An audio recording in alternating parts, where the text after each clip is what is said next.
Bonjour à tous, j'espère que vous allez bien. On se retrouve aujourd'hui pour une nouvelle vidéo sur Manon qui a annoncé avec émotion le décès de la nanny de ses enfants. Comme beaucoup de familles à Dubaï, Manon et Julien emploient plusieurs nannies pour s'occuper de leurs enfants et de leur maison. Mais l'une d'entre elles, prénommée Barbara, avait dû quitter Dubaï il y a quelques mois pour entrer dans son pays, les Philippines, car elle était atteinte d'un cancer. Et il y a quelques jours, alors qu'elle se trouvait à Paris pour un tournage, Manon a reçu un appel qui l'a totalement bouleversée. Sa nanny est malheureusement décédée. Abasourdie par la nouvelle, Manon s'est effondrée en larmes sur Snapchat. Elle confie qu'elle était très proche d'elle et a beaucoup de mal à encaisser la nouvelle. Nous lui adressons en tout cas toutes nos condoléances. N'hésitez pas à vous abonner à la chaîne si ce n'est pas déjà fait et à liker et commenter cette vidéo pour me soutenir. Merci beaucoup et à très vite pour une nouvelle vidéo. Et 10 minutes après être arrivée, je reçois un message de la sœur de Barbara. Et Barbara est décédée. Donc, d'apprendre ça, déjà ça m'a. Mais de l'apprendre en soirée, enfin je veux dire en plein milieu de la nuit, c'était compliqué. En fait je me suis retrouvée dans un endroit avec plein de gens autour de moi, à essayer de devoir garder mes émotions et de pas trop le montrer, quoi. J'ai pas envie, c'est quelque chose d'intime. Enfin, je vous en parle à vous parce qu'on est très proches et que vous saviez la relation que j'avais avec elle. Mais en tout cas, dans un bar dansant, on dansait pas trop, mais dans un endroit où il y a plein de gens qui font la fête, j'ai pas trop envie de perdre la face, donc j'ai essayé de le garder pour moi pendant au moins une demi-heure, une heure. Et je sais pas, j'ai commencé à faire une crise d'angoisse, à plus pouvoir respirer. Je savais pas. J'avais qu'une envie à ce moment-là, c'est d'être dans mon lit à Dubaï. Sauf que je suis à Paris, je suis loin de mes enfants, je suis loin de mes autres nannies qui étaient aussi proches d'elle.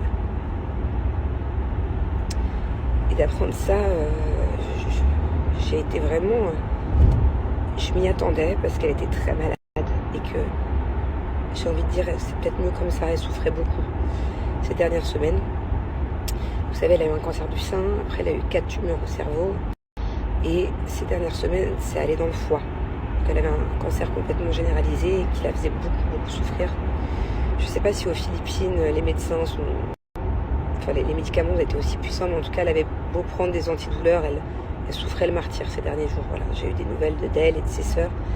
C'était insupportable, la douleur qu'elle ressentait. Invivable. Donc, je suis apaisée quand même pour elle, qu'elle soit partie, parce que tu peux pas vivre dans de telles douleurs. Mais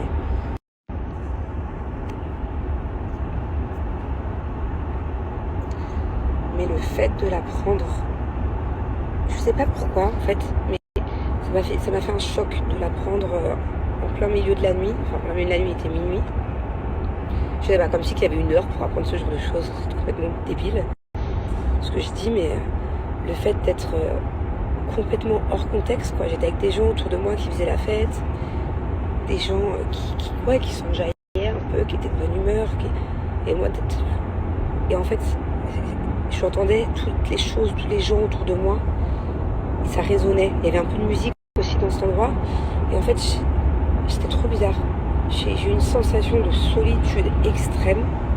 Bon, je l'ai dit à Julien m'a réconforté, Julien aussi était triste, mais je me suis sentie à ce moment-là tellement seule et pas au bon endroit.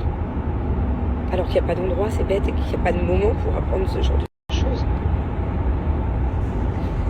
Voilà, donc du coup, bon après, par la suite, on n'est pas resté longtemps dans cet endroit-là. C'est pour ça aussi que j'ai pas fait de vidéo, parce que j'étais pas bien, qu'à un moment donné, j'ai craqué devant tout le monde, alors qu'il y a carrément des gens qui me connaissaient pas et qui vont se dire, mais qu'est-ce qu'elle a bizarre, elle est dans un restaurant festif, elle se met à pleurer, sans raison. Vous voyez ce que je veux dire? C'était très très bizarre. Et après, du coup, je suis rentrée à l'hôtel toute la nuit. J'étais en angoisse, c'était très bizarre. J'ai fait une crise d'angoisse incroyable. J'étais accrochée à Julien toute la nuit, à le tenir. Et j'avais l'impression que si je le lâchais, j'arrivais plus à respirer. C'était trop bizarre. Voilà, donc bon, c'est pas comme si je m'y attendais pas. Ça faisait longtemps qu'elle était malade. Je sais que les médecins, de toutes les manières, depuis l'été dernier, m'avaient prévenu qu'il lui restait très peu de temps à vivre. Mais voilà, j'ai hâte j'ai hâte de rentrer à Dubaï, même si ça changera rien parce que la tristesse sera toujours présente. D'ailleurs, je ne peux pas le dire aux enfants parce qu'ils sont trop petits et que de toute façon, elle habitait plus à la maison, elle était repartie aux Philippines depuis 6 mois. Mais je sais pas, j'ai l'impression que je me sentirais mieux chez moi pour vivre mon deuil. Ouais. Donc vous vous doutez bien que j'ai pas beaucoup dormi cette nuit. Ce matin, je me suis réveillée, donc j'avais tournage aujourd'hui, quelque chose d'important, de prévu. Je pouvais pas planter. C'est un projet qui me tient à cœur. J'avais des choses importantes à faire.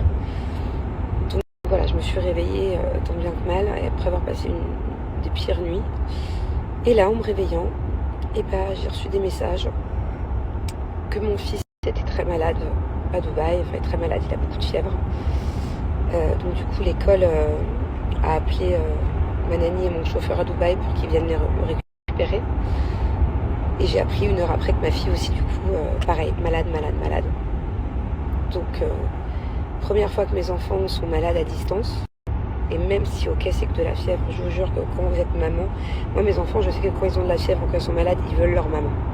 Comme moi, même moi, limite à 34 ans, si je suis vraiment malade, j'ai envie d'être avec ma mère. Donc, imaginez. Et en fait, le fait de ne pas être là, d'être au boulot, à l'étranger, d'avoir les enfants qui sont malades. Et bon, la journée, là, ça va au final. Tout s'est bien passé. Les nounous s'occupent très bien, les nannies s'occupent très bien d'eux. Je fais tout à distance, les médicaments, tout ça, mais je sais que la nuit, j'aime bien dormir avec eux quand ils sont malades, tout checker. Je sais qu'elles vont le faire. J'ai vraiment confiance en mes nannies, mais je ressens le besoin d'être collée à mes enfants quand ils sont malades. Je bouge pas du lit toute la journée avec eux. Je regardais des dessins animés, là. Le fait d'avoir appris ça hier soir, cette nuit, pour Barbara, que mes enfants soient malades, alors qu'ils sont à je sais pas combien de milliers de kilomètres, ça a été compliqué le tournage aujourd'hui. J'ai essayé de pas perdre la face, de rien montrer, mais pas facile. Voilà. Bon, et là, du coup, je suis arrivée à l'aéroport un petit peu en avance. Je suis pas en avance, je suis normale. Julien est très en retard. Je vais devoir attendre 1 heure toute seule à l'aéroport. Et j'ai pas envie, j'ai envie d'être dans une bulle, j'ai envie d'être enfermée dans ma chambre. J'ai pas envie, en fait. Depuis hier soir, je m'empêche de craquer. Et là, je suis dans un lieu public et je peux pas. En fait, j'ai pas envie de laisser transparaître ça et j'arrive pas à me contrôler. J'ai des souvenirs qui m'apparaissent. J'ai des images de elle et moi qui m'apparaissent toute la journée. Et j'arrive pas à ne pas penser à ça. Je sais pas comment je vais faire à l'aéroport. J'arrive plus à tenir là. Je veux juste être chez moi et... En plus, il fait froid. Bon, allez, ça va aller. Mais en fait, j'ai trop gardé la face aujourd'hui. J'ai trop pris sur moi. Et là, j'ai envie de tout lâcher. Et c'est pas le moment. C'est pas le moment. Et je suis à l'aéroport. Et en fait, c'est soit je reste dans le froid et je pleure. Et plus je pleure, plus j'ai froid. Soit je rentre dedans et il y a une tonne de monde. L'aéroport est blindé. Et j'ai pas envie parce qu'on voit que je suis triste en fait. On voit que j'ai des yeux brillants. En plus, je vous en ai parlé dans le taxi. Du coup, ça m'a fait remonter les trucs. Et j'ai pas envie qu'on sache, en fait. Bon, vous savez, pas de souci, puisque vous êtes vous et que je vous dis tout. Mais les gens là qui sont autour de moi, j'ai pas envie. Je me gèle. Donc je vais rentrer dans l'aéroport, je vais essayer de me changer les idées, je sais pas comment. J'attends Julien pendant 1 heure, j'ai 1 heure à attendre sans lui, j'ai qu'une envie, c'est qu'il soit là, parce que je me sens trop seule. Ah ouais, c'est pas facile d'apprendre une telle nouvelle quand t'es loin de chez toi et quand t'es... Je sais pas, Donc bref. Merci à toi d'avoir regardé la vidéo jusqu'au bout. N'hésite pas à commenter cet emoji si tu es arrivé jusque-là. Ça me permettra de voir ceux qui sont restés jusqu'à la fin. Encore une fois, merci beaucoup et je vous dis à très vite pour une nouvelle vidéo.